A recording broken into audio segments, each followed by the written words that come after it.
Saya akan full mendukung PSI. Jadi ijazah Joko Widodo tidak identik klip. Saya berperasaan memang kelihatannya ada agenda besar politik di balik isu-isu ini, ijazah palsu, isu pemakzulan, harus dalam sidang-sidang pengadilan yang ada nanti akan saya tunjukkan ijazah asli yang saya miliki. Saya akan full mendukung PSI. Jokowi, Jokowi. Terima kasih Anda masih bersama kami di Prime Plus dan sesuai janji saya akan memperkenalkan sejumlah orang narasumber yang sudah hadir di studio CNN Indonesia. Pertama adalah pakar telematika Roy Suryo. Mas Roy, selamat malam. Malam, Mas. Malam Terima juga kasih. semua CNN. Baik, berikutnya adalah pakar hukum tata negara Refli Harun. Bang Refli, selamat malam. Malam, keren cadas. Oke, tagline-nya selalu itu ya. Dan berikutnya Direktur Eksekutif Lembaga Survei Indonesia, Jayadi Hanan. Mas Jayadi, selamat malam. Malam. Terima kasih sudah hadir.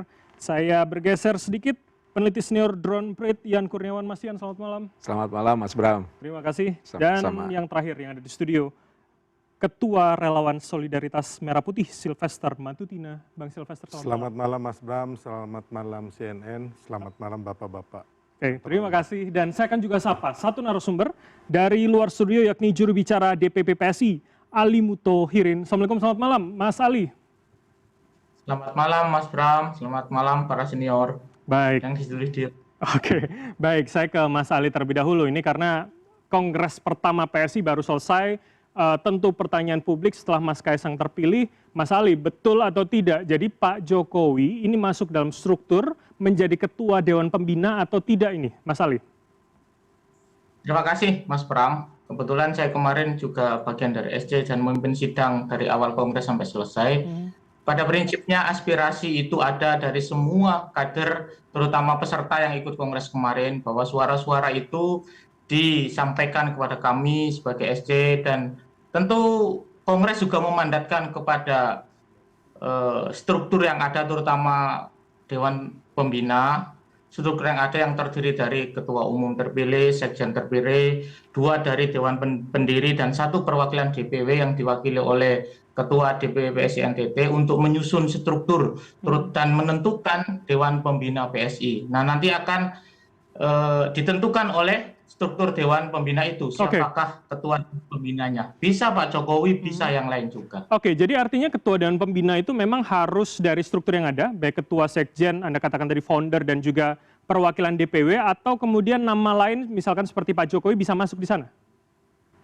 Jadi 5 itu diputuskan untuk menentukan struktur, bisa bertambah, bisa tetap, Mas. Jadi itu juga bisa memasukkan nama baru, bisa di antara 5 itu yang nanti menjadi Ketua Dewan Pembina. Oke, Mas Ali, Anda tadi mengatakan suara akar rumput begitu menghendaki Pak Jokowi masuk dalam Dewan Pembina. Artinya kalau seperti ini apakah publik bisa membayangkan memang Pak Jokowi akan masuk atau masih ada kemungkinan beliau jangan-jangan tidak masuk dalam struktur nanti, Mas Ali?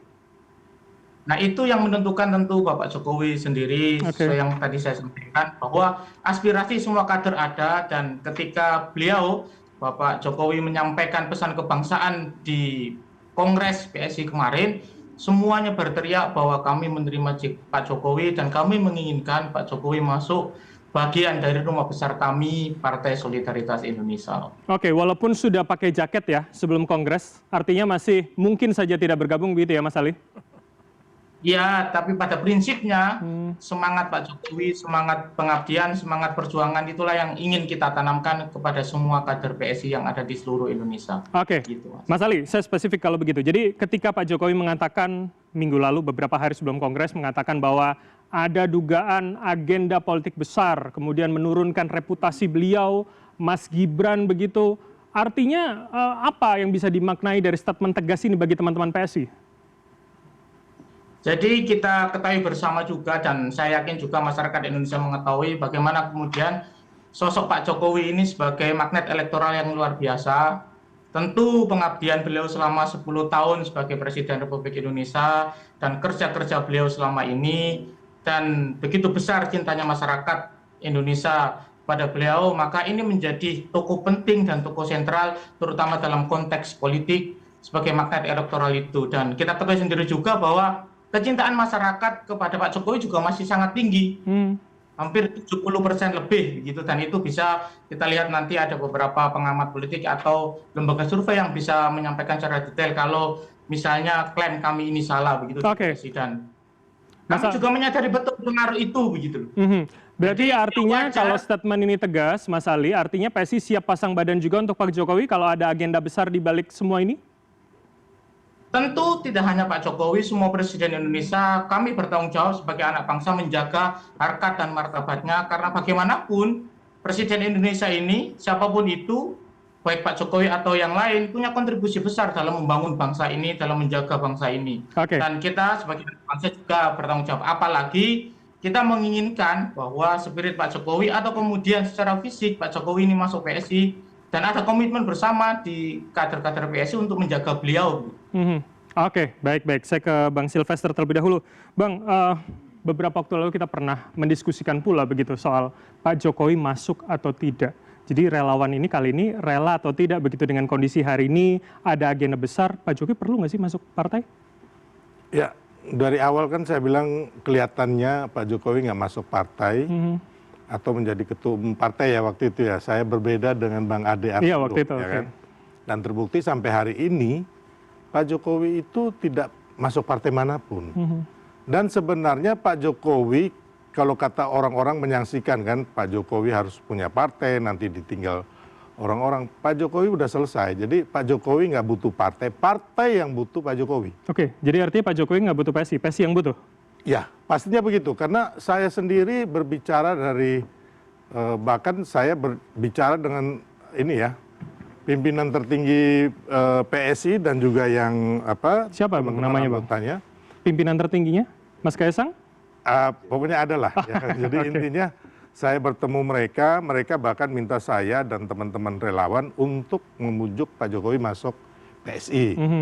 Tapi kan kita bilang tadi kan bahwa itu kan dari Pak Jokowi sendiri. Tapi kan kalau kita melihat bahwa saya mengatakan bahwa Pak Jokowi ini sudah selesai sebagai sudah mencapai tahapan tertinggi dari seorang politisi. Paripurna begitu ya? Ya, jadi intinya dan kita melihat bahwa Pak Jokowi ini lebih baik di atas semua partai. Gitu. Oke. Tapi nantinya kalau Pak cukup di PSI itu ada Mas Kaisang kan. Nah, yang sekarang ini membutuhkan partai sebenarnya Mas Gibran gitu loh. Jadi kembali tuduhan bahwa Pak Jokowi ini mengintervensi partai, dari dulu mau ambil alih partai itu kan nggak terbukti. Bahkan mau masuk partai sampai saat ini enggak gitu loh. Bahkan mungkin saya dari sedikit orang yang ketika berdiskusi kalau Pak Jokowi tanya, ya beliau nanya saya jawab dong. Ya kan saya mengatakan bahwa Bapak nggak perlu berpartai gitu loh. Tapi Bapak akan mewarnai semua partai gitu loh. Bapak yang ada tokoh di balik termasuk koalisi ini kan sebenarnya koalisi yang dibentuk oleh Pak Jokowi. Oke, jadi tidak perlu masuk ke salah satu artinya menurut Anda ya Bang ya? Iya, saya pikir gitu. Tapi kan itu hak politik Pak Jokowi ya, kita juga nggak bisa. Tapi kalau menurut saya, pendukung Pak Jokowi ini ada hampir di semua partai. Oke. Ya, jadi saya pikir Pak Jokowi lebih baik fokus ya membantu PSI. Saya setuju gitu loh. Ya kan, tapi intinya, menjadi bagian tidak perlu. Iya, kan banyak hal yang bisa untuk mendongkrak PSI ini kan. Yang saya lihat kan kalau menurut saya PSI ini akan besar apabila kadernya bekerja keras. Kalau menurut saya, menurut hemat saya ya. Nah, yang lebih baik adalah membantu agar Prabowo Gibran ini sukses hingga 2029. Tanpa PSI pun sebenarnya tidak masalah menurut Anda? Mensukseskan Prabowo Gibran hingga 2029. Tapi kan PSI kan salah satu bagian dari pendukung Prabowo Gibran. Jadi ini simultan gitu loh. Kita pun teman-teman relawan juga kemarin ya Bapak minta mendukung ya kita juga mendukung. Walaupun atau bagaimana sebenarnya relawan ketika Pak Jokowi secara tegas mengatakan ada agenda besar ini Bang?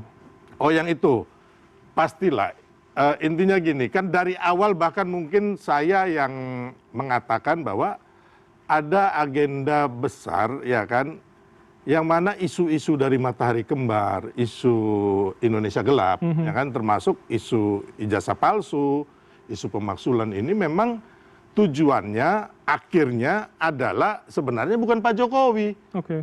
Pak Jokowi udah purna gitu loh, ya kan. Intinya bahwa mereka tidak mau Prabowo Gibran ini sukses. Oke. Atau Prabowo Gibran ini putus di tengah jalan.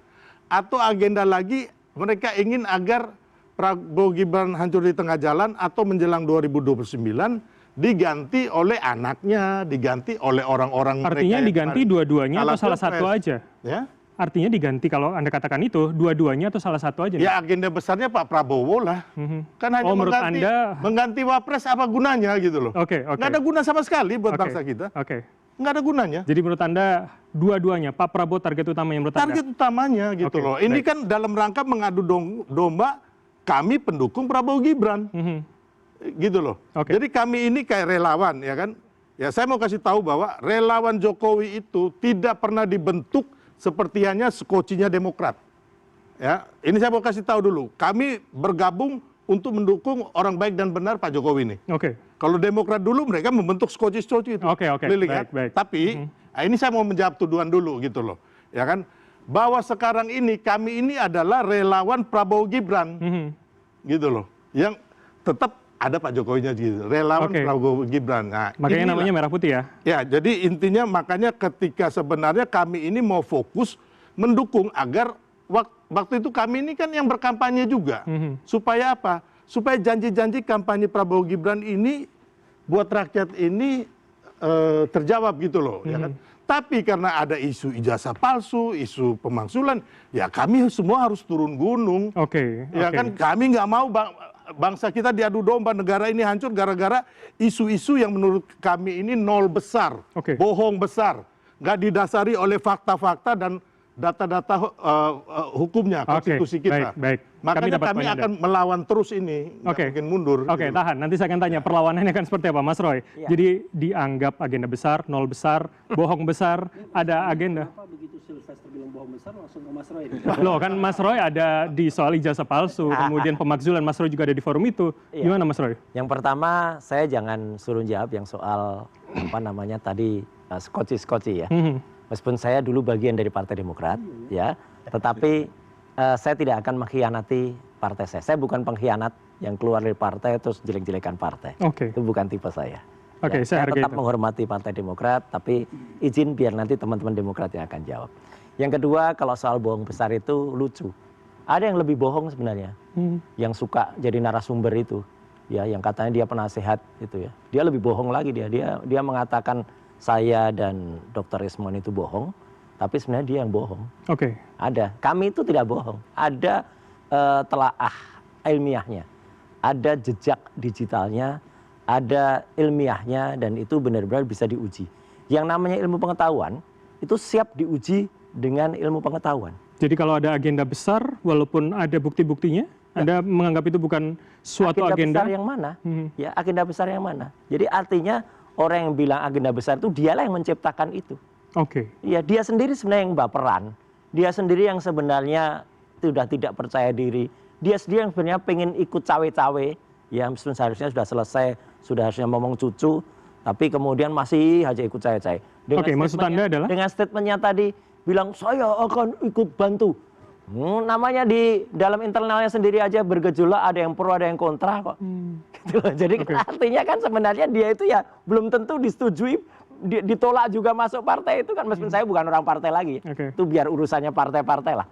Itu udah anu lama, sejarah lama bagi saya. Tapi artinya apa yang kami kemukakan, apa yang saya, Dr. Rismon, Dr. Tifa sampaikan, itu adalah uji telaah ilmiah dan full science.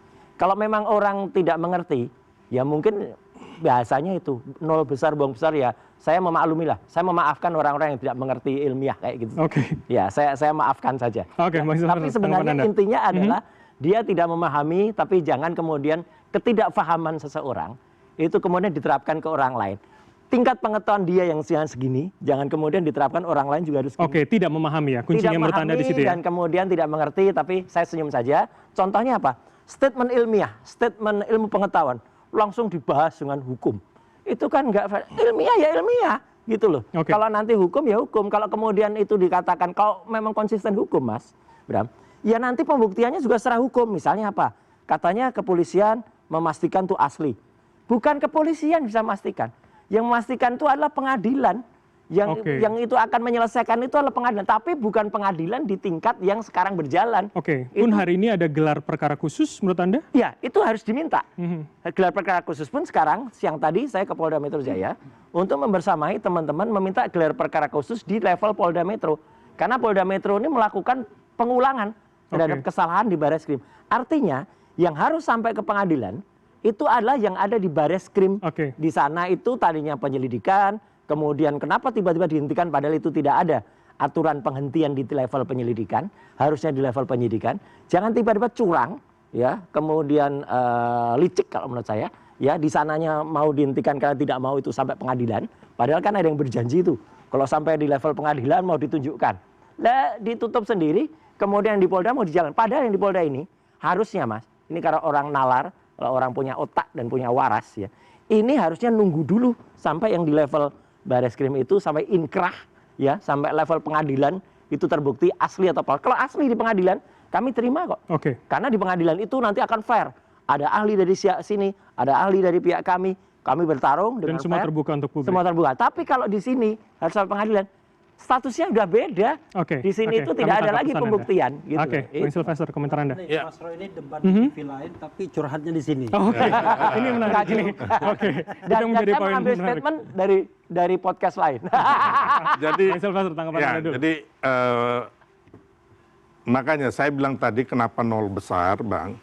Karena yang diteliti oleh peneliti, jadi Mas Roy ini kadang bisa jadi peneliti, penasihat hukum, semua lah bisa ya. Tapi intinya bahwa yang diteliti itu hanya digital. Bukan ijazah original, analog, otentik, asli, atau yang palsu. Jadi selama ini yang mereka teliti ini hanya digital, Mas. Tidak melihat langsung maksud Anda, ijazah Pak Jokowi? Bukan ijazah yang original, yang palsu atau yang original. Terus yang kedua, ada yang lucu lagi. Ya kan, teman-teman ini kan menggugat UGM. Jadi intinya UGM yang dituduh memalsukan sebelum tahun 2005. Gak pernah ada tuduhan itu? Enggak. Loh, makanya ada gugatan, Mas. Logikanya ada gugatan di PN Solo dan PN Sleman. Itu loh ya. Ini clear nih, ini fakta hukumnya ada, Mas.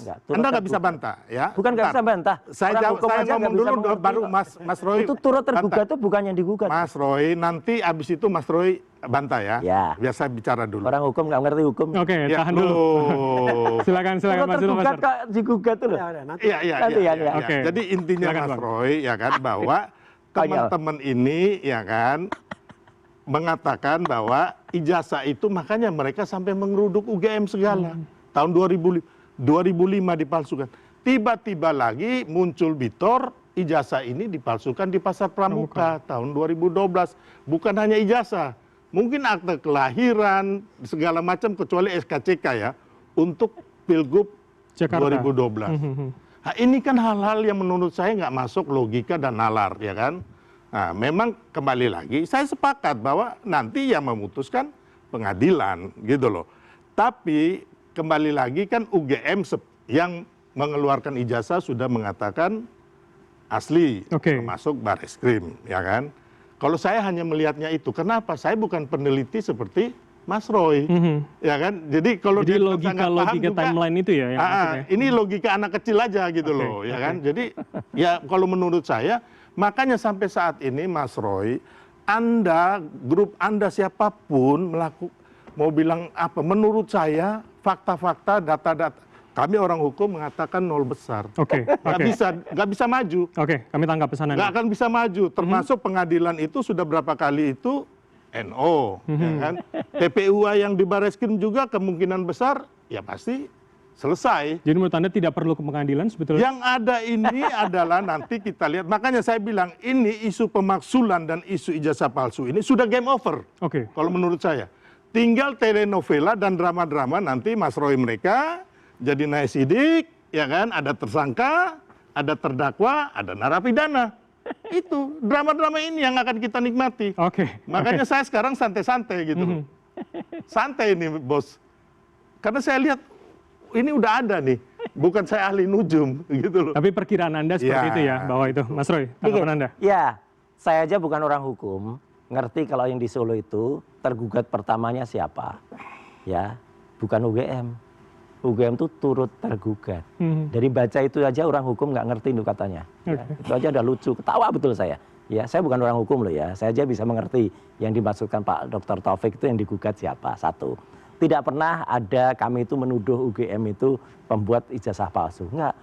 Kami justru kasihan kepada UGM ya, yang kemudian menjadi turut terlibat di sini, turut kemudian mengakui sebuah ijazah yang sebenarnya bukan milik dia gitu. Itu aja. Dan kami itu pulang ke kampus tanggal 15 April itu, Mas.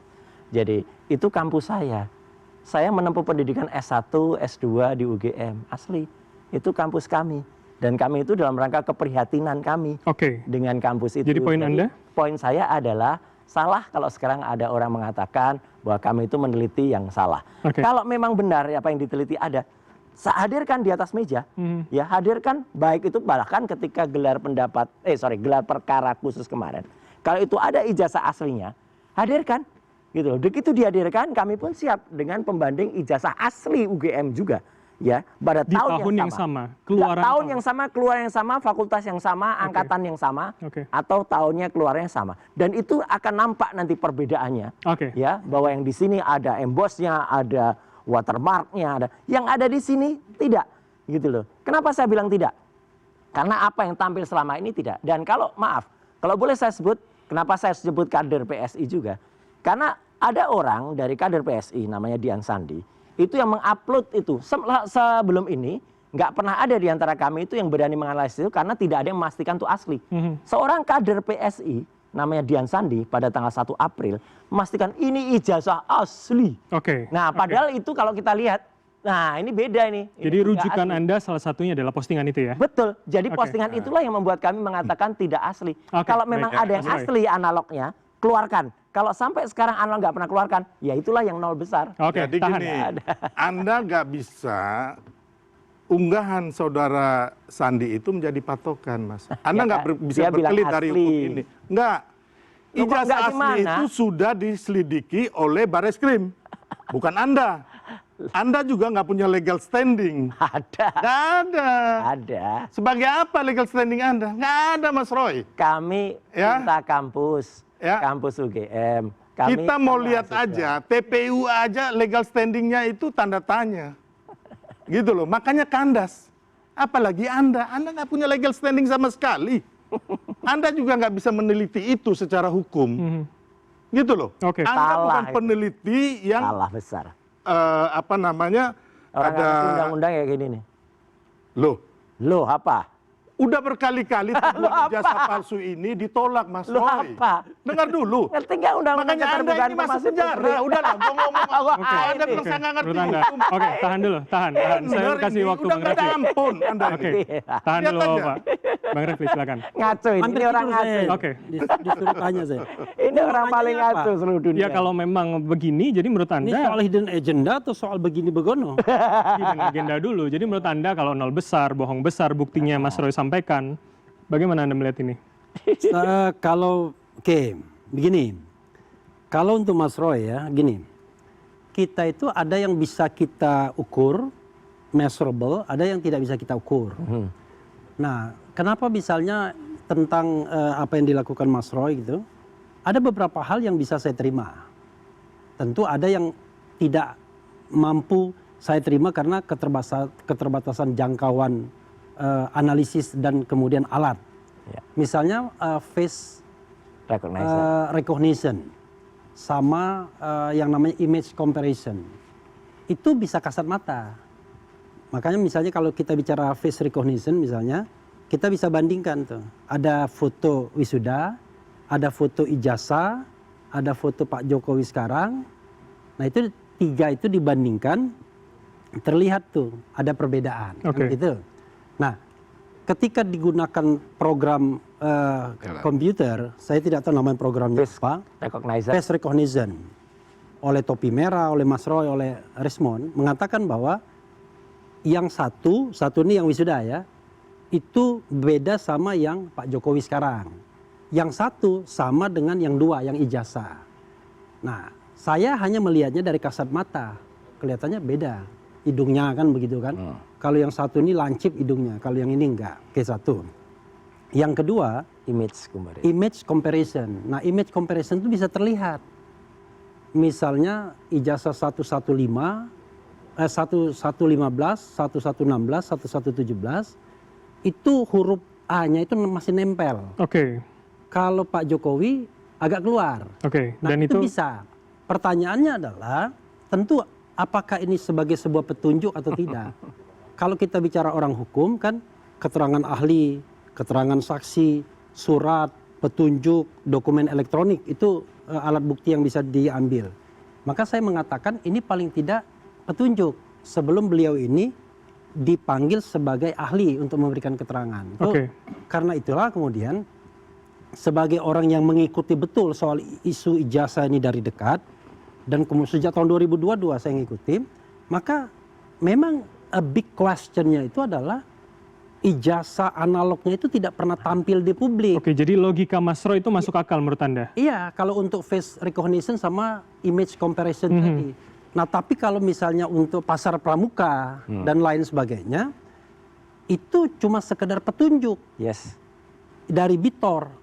Petunjuk dari Bitor itu sebenarnya bisa diinvestigasi karena Bitor menunjukkan nama orang-orangnya. Oke. Dia sebut Widodo, Anggit Nugroho, Denny David. Iskandar, David, kemudian ada nama Sigit Widiawan dan lain sebagainya. Nah, itu bisa dipanggil sebagai petunjuk. Soal benar dan salah kita nggak ada yang tahu. Oke. Apakah ini benar? Artinya proses hukum nanti yang membuktikan seperti Ya, tetapi kalau image comparison sama face recognition kita bisa lihat dengan kasat mata. Oke. Itu soal ijazah ya. Soal yang lain. Hidden agenda, Andi katakan nol besar, dikatakan kemudian menjatuhkan reputasi Pak Jokowi. Ya, saya tadi mencatat soal bahwa sasaran akhirnya Pak Prabowo.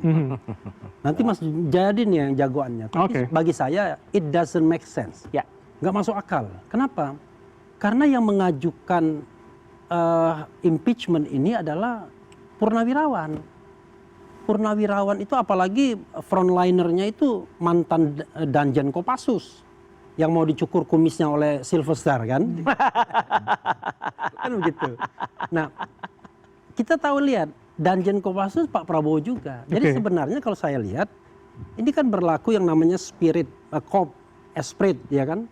Nah, jiwa korsa begitu ya. Itu korsa. tidak masuk akal menurut Anda ya? Maksud saya tidak masuk akal. Tetapi kalau seandainya memang mereka ingin menjatuhkan Gibran, saya mengatakan iya. Ya kan? Dan dalam politik ya sah-sah saja kalau kan yang dilakukan adalah impeachment. Kenapa ada misalnya artikel of impeachment di konstitusi pasal 7A, 7B, 7C? Karena memang untuk mengantisipasi demokrasi yang sudah memilih orang itu bisa dihentikan melalui proses impeachment. Dimanapun di dunia. Maksud Anda evaluasi menjadi salah satu proses evaluasi? Bukan soal evaluasi, tetapi pemenuhan artikel of impeachment. Apakah orang itu tidak memenuhi syarat? Apakah dia terlibat perbuatan tercela? Apakah dia melakukan pelanggaran hukum berat? Bukan sekarang pembuktiannya. Pembuktiannya nanti di proses politik DPR dan di proses hukum Mahkamah Konstitusi. Tahan sampai situ. Sebentar. Karena waktu kita singkat, saya ke Mas Jayadi terlebih dahulu. Akan ada segmen berikutnya, saya akan berikan nanti. Terus kalau gitu. Mas Jayadi, jadi artinya kalau kemudian ada yang beranggapan ini yang diserang dua-duanya, ditargetkan adalah presiden dan wakil presiden, kita secara politik melihatnya seperti apa, Mas? Soal pemakzulan ya. Pemakzulan. Pertama soal pemakzulan itu dalam sistem pemerintahan presidensil, demokrasi presidensil seperti kita itu biasa. Kan ketidakpuasan atau masalah yang dilekatkan kepada presiden yang sudah berkuasa atau wakil presiden yang sudah berkuasa, baik itu berasal dari masa lalunya maupun yang terkait dengan saat sekarang, saat menjabat, itu di mana-mana biasa. Misalnya Donald Trump kan dikaitkan dengan masa lalunya di tahun 2005 kan ya. Itu biasa. Dan impeachment terhadap impeachment itu sepanjang sejarah yang saya tahu belum pernah menyasar presiden sekaligus wakil presiden. Tidak pernah dua-duanya. Belum pernah. Meskipun menurut undang-undang kita dimungkinkan ya. Ya, Tapi kan biasanya sulit itu. satu-satu biasanya. Biasanya satu-satu. Memang impeachment terhadap wakil presiden kalau di Amerika itu baru ada 2. Ya, tahun 1832 James Calhoun, kemudian tahun 1973 itu namanya Spiro Agnew. 2. Kebanyakan impeachment itu terhadap presiden, terhadap wakil presiden. Tapi itu berarti dengan kata lain upaya untuk mengimpeach wakil presiden itu bukan hanya di Amerika, di Paraguay ada, di Ekuador ada gitu, itu biasa aja. Tinggal masalahnya kan pembuktiannya, itu aja. Ya, dan kalau misalnya dikatakan ada agenda politik, ya impeachment itu kan peristiwa politik, ya kan? Usulannya, prosesnya, peristiwanya itu kan agenda politik. Ya tentulah itu politik kan. Jadi tidak salah disebut ada agenda politik. Ya gitu. Jadi karena itu kalau menurut saya kita lihat objek impeachmentnya apa? Apa presiden, apa wakil presiden? Tapi kemudian kalau saya membaca di suratnya dan yang beredar Purnawirawan TNI, para purnawirawan itu kan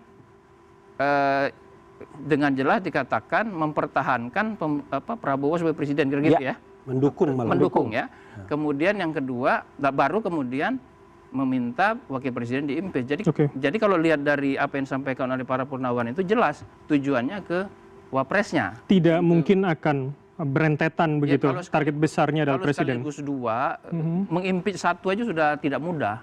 Apalagi mau dua-duanya itu akan energi yang lebih besar dan prosesnya akan sangat panjang. Jadi menurut Anda itu tidak mungkin hanya satu saja targetnya ya?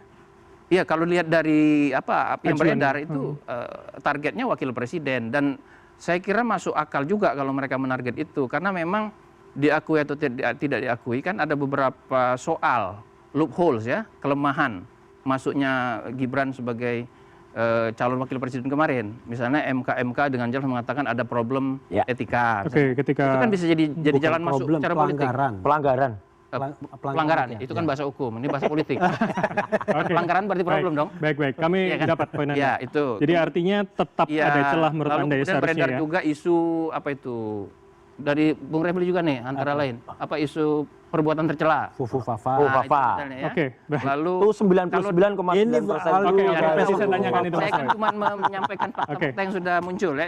Yang ketiga kemudian ada juga kalau dari para purnawirawan kan ada tuduhan atau ada soal bukan etika, soal korupsi yang dilaporkan pelanggaran konstitusi. Yang satu lagi ketidakmampuan.